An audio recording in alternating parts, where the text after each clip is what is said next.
Our next presenter is Katy Love, and her topic is Craftiness is Everywhere.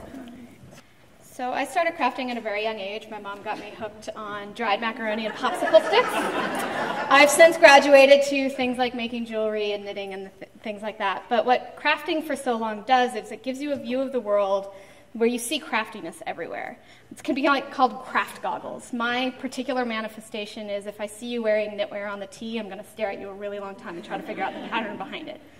But what I'm going to try to get you guys to understand is you can see craftiness everywhere, and it's not just that craft projects start at Michael's or AC Moore. Some craft projects can start at your local Stop and Shop. So I'm going to teach you 4 projects that start with things that you get at a local grocery store. The first thing that you would need at a grocery store to start with is we're going to start with freezer paper. I'm talking too fast. So freezer paper is like wax paper's uncommitted cousin. It's regular paper on one side, and it's a plastic on the other side. And that plastic, if you heat it enough with a cool, slightly warm iron, it will melt and create a temporary seal, which means that you can use it to make stencils. So you take a picture, desaturate it, and then in Photoshop you use something called the threshold device, or threshold filter, and that will take it from grayscale to pure black and white. Sometimes you need to do it in several layers. So for this image, I had to do one to get the outline of the dog, one to get the detail on the goggles, one to get the detail on the nose. And then you layer those onto each other and make one image. Then for the stencil, you want the whites to all connect because that's the paper of the stencil. It needs to connect to keep the shape. I actually find that easier to do if you invert the image, so I will turn it so that the black is the paper and draw little connection points and get it all connected. Once you have that, you can invert the image again and print out your image. If you have an inkjet at home, you can just print it straight onto the paper side of the freezer paper, or you can print it out onto a piece of paper and then glue stick it and adhere it. Once you're ready, you just take an X-Acto knife and cut it out. Depending on how intricate your image is, this can take a very long time. But once you're done, you use that warm iron, no steam, iron it onto whatever you're going to do. You can do it on canvas, fabric, wood, whatever. Then you take a sponge brush and put the paint down. If it's on fabric, you want to use silk screening paint. If it's on wood or some other surface, you can just use acrylic paint. Let it dry, peel it off. And really, you can make this to anything. So you can make t-shirts with it, you can make canvas tote bags, you can do those are canvas art panels that I did for some people who wanted to do like art installations on their walls. It's really whatever you want to do with it. So the next thing we're going to talk about is how to make your own candles with designs on them, so little candles like this.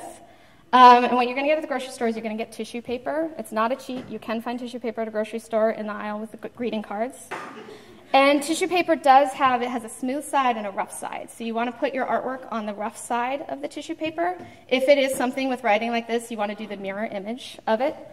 And you can use colored pencils, you can use permanent markers, just anything that's not water soluble. Then you cut out the shape and then just find plain white pillar candles like this. You hold the tissue paper up against it. And then all you need is a hairdryer.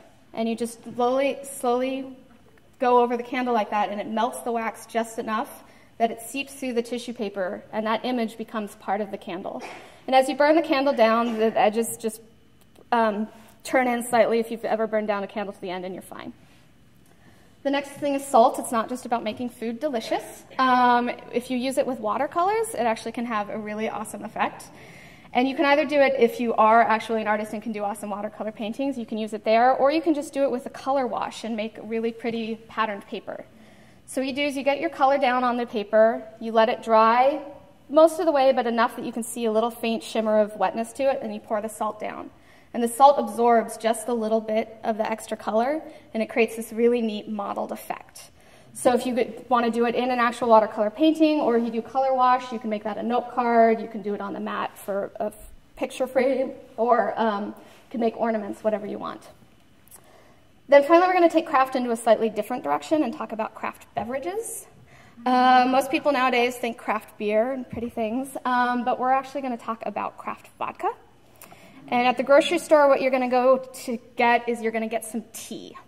And we're going to do tea-infused vodka. So instead of steeping it in boiling water, you infuse it in vodka. And the math there is just minutes to hours. So if you would normally steep it for 2 minutes, you want to infuse it for 2 hours.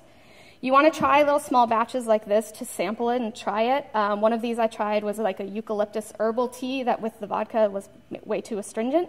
But another one I tried was a caramelized pear tea, which turned out amazing. And then you can use it to substitute in your favorite drink recipes. So the caramelized pear replaces a bourbon in a Manhattan, and you have something brand new and delicious. So I'm hoping that this talk teaches you that you too can get your own set of craft goggles, and you can see craftiness everywhere. And it's not just about going to a craft store and getting those supplies, but finding new opportunities and new ideas wherever you go.